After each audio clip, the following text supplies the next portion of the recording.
on social media today, it's said to be trending that people are talking about Ezekiel 38 because of the picture of Putin holding hands and his meeting with the president or the head of Iran and the head of Turkey. Iran, Turkey, and Russia. Ezekiel 38 speaks thousands of years in advance that these three nations would come into military alliance together, correct? Yeah, absolutely correct. And in Ezekiel chapter 38 and 39, the Bible names these countries by their name, even describes them, and talks about how that they will be best friends in the last days. And of course, the Bible also indicates that when this comes to its fruition, it will be a time when there's a false peace. That's found also in Ezekiel 38. They're going to come against Israel. They're going to deceive Israel. If I could write a headline to promote the Bible, I think it would be probably the picture that was available today to see these guys holding hands, Yes. talking about peace in the Middle East. But here's what I think it shows. I think it shows that people understand that there's great unrest today because there's so many indicators that we're living at a very time the Bible talked about. And that picture, by the way, they can go to my website and they can download that picture, or they can get a book that has some of those same things that bring a reference to it. But to me, the thing that is so important is that we've seen Russia over the last several months just dog Israel to death. We've seen Iran give additional threats. Here's what's taking place.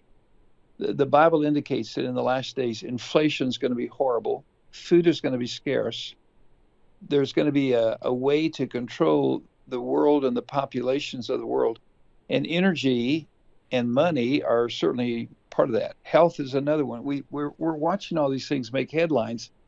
And as we discussed last week, some of these people are saying, you know what, we need to bring in a new world order, or they call it the liberal world order. Yes. Yes. Every one of these things are necessary because they have to break America. They have to bring America completely down. And they're doing it with false energy prices. They're doing it with high inflation. But look at the Middle East, because the Middle East is God's time clock. And look at this the Middle East. Look at this headline, Dr. Rob. Former Iranian deputy. If we decide to build a nuclear bomb, nobody will be able to stop us. The non-proliferation treaty is dead. They made some boast about the Titanic. Let me tell you this: that God will take Iran out. The Bible indicates that there will be a disaster for Russia when they come against Israel. There will be a disaster for Iran. And the real truth is, even tonight, there was here these three nations were holding hands, hugging each other. Less than 24 hours later, Turkey was mad because Iran actually hit some sites in, or Turkey hit some sites in Syria that belong to Iran. So these people are only friends on the surface. They're friends for one reason. They have a common enemy, and that's Israel. And this is what the Bible said. This is 2,500 years ago the Bible spoke of this. That's why, sooner or later, our leaders have got to get back to the Bible. Our countries have got to get back to the Bible, because that's the only chance we've got in this crazy day and age. I heard Dr. Rob Linsted that from several people probably 10 years ago or so that Prime Minister Netanyahu was studying the book of Ezekiel. Have you heard that?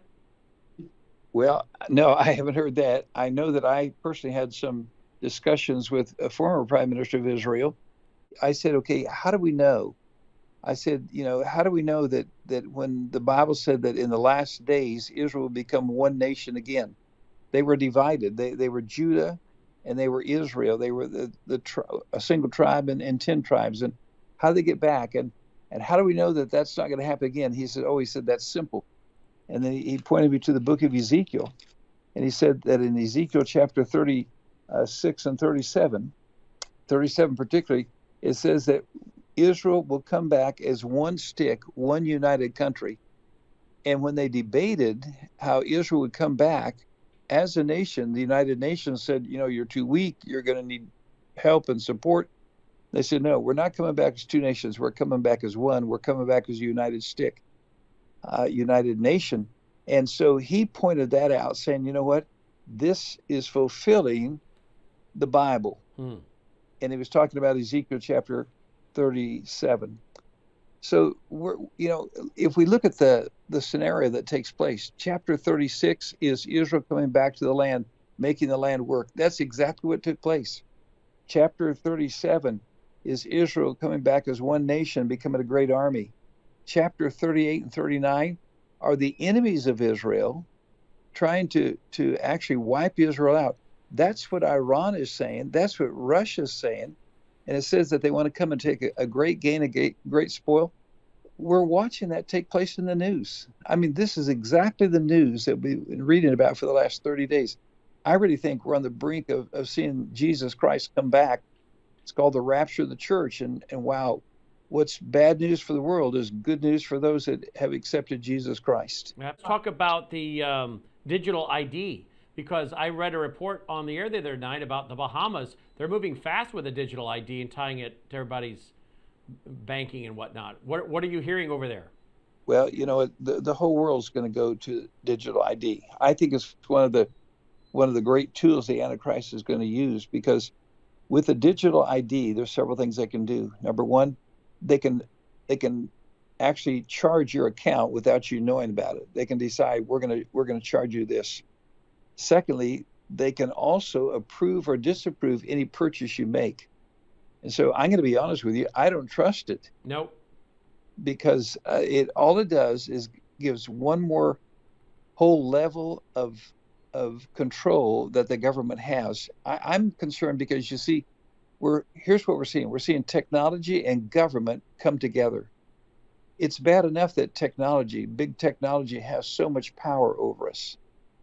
But now when the government comes together, now we have a combination that really can't be trusted, because we're living in a situation where the government cannot be trusted any longer. It used to be the government was a servant of the people. Now the government's saying, no, the people have become our servants.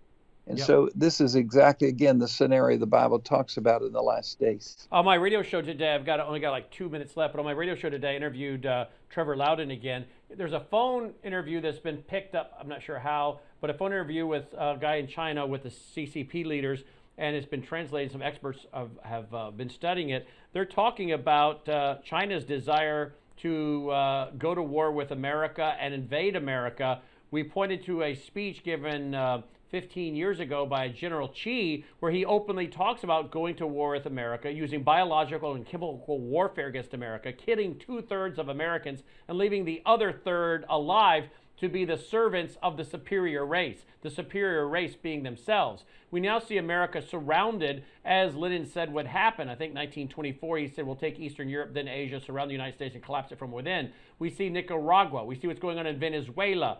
And then all these enemies that are now making military forces. Any thoughts on this? Because America's days seem really numbered, Dr. Linsted.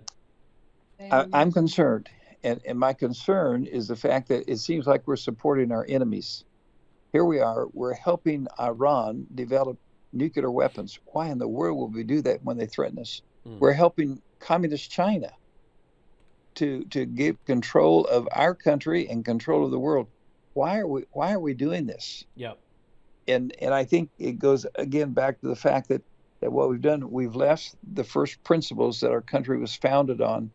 And as we've left those principal foundational beliefs, we're watching our country turn, and it hasn't turned for the good; it's turned for the bad.